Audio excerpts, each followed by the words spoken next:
Bonjour et bienvenue à tous dans ce nouveau tuto concernant l'intégration des ensembles d'annonces dans un blog WordPress sans l'usage de plugins. Donc ce que nous allons voir aujourd'hui, c'est l'intégration dynamique d'une annonce AdSense dans la sidebar. Donc ce qu'il va falloir en prérequis pour ce tuto, eh bien, c'est un accès FTP à votre blog WordPress, de même qu'un éditeur de texte afin de pouvoir éditer des fichiers au format PHP. Donc dans un premier temps, ce qu'on va faire, c'est qu'on va travailler en local. Donc comme vous pouvez le voir ici, je suis à la racine de mon blog WordPress, donc ça sera pareil côté serveur. Donc on va aller directement dans le répertoire des thèmes, donc WP Content, thème, et ensuite vous allez dans le thème que vous utilisez. Donc je vous rappelle qu'ici c'est les fichiers qui composent l'ensemble de notre thème, de même que ce sont dans ces fichiers qu'on place nos scripts AdSense afin d'afficher nos ensembles d'annonces. Donc cette fois-ci on va le faire dynamiquement. Et donc, pour ce faire, afin de travailler le plus correctement possible, on va créer un répertoire dans lequel se trouveront tous nos ensembles d'annonces, puisque dans le temps, vous serez certainement amené à afficher plusieurs annonces sur votre blog. Donc on va créer un répertoire, dans mon cas, je vais l'appeler ADS, voilà, et donc vous l'appelez comme vous voulez. Ensuite, vous vous rendez dans ce répertoire, et lorsque vous vous êtes rendu dans ce répertoire, vous allez y créer un nouveau fichier que vous nommez comme vous voulez, avec une extension en PHP, bien sûr.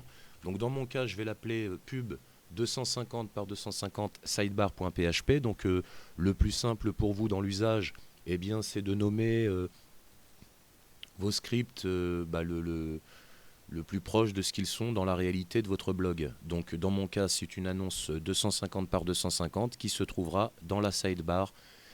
Voilà pourquoi je le nomme ainsi. Donc quand vous avez excusez-moi.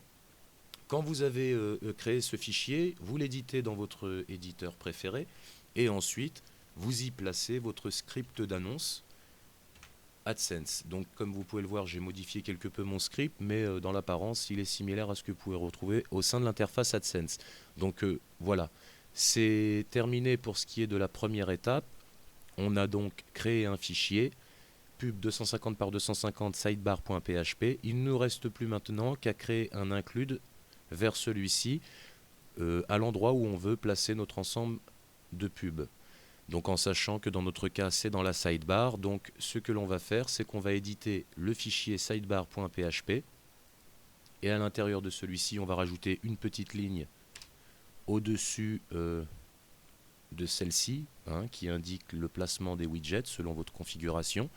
Et on va y inscrire une petite ligne toute simple. Voilà.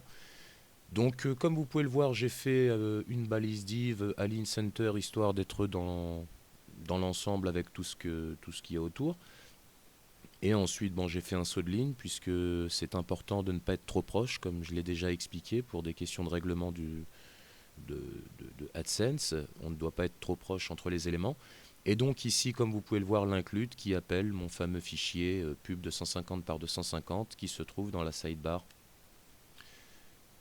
qui se trouve dans le répertoire ADS et qui s'affichera dans la sidebar. Donc ensuite, vous enregistrez ce fichier. Maintenant, la troisième et dernière étape consiste à vous rendre sur votre logiciel de transfert FTP. Et puis ensuite, on va envoyer le répertoire qu'on a précédemment créé, ADS, et puis on va aussi y envoyer le nouveau fichier sidebar.php. Ensuite, on va rafraîchir notre site pour vérifier que tout est fonctionnel. Et comme vous pouvez voir, le bloc annonce se trouve à son bon emplacement. Voilà. Donc l'avantage de cette manière de faire, c'est-à-dire de gérer ces fichiers de script AdSense à l'extérieur de son blog, eh bien c'est parce que comme cela, lorsque vous avez des modifications à apporter à un ensemble d'annonces ou à plusieurs ensembles d'annonces, eh bien il vous suffit de vous rendre dans votre répertoire d'annonces et puis de modifier les annonces comme bon vous semble, ou alors de les supprimer ou de les enlever, le temps de mettre le tout en attente en cas de problème. Voilà donc pour ce qui est de l'intégration dynamique d'un ensemble d'annonces AdSense dans la sidebar. N'hésitez pas si vous avez des questions. Et voilà. Et dans les prochains tutos, eh bien, je vous expliquerai comment placer des ensembles sur différents endroits du blog. Voilà. Merci d'avoir suivi ce tuto. À bientôt.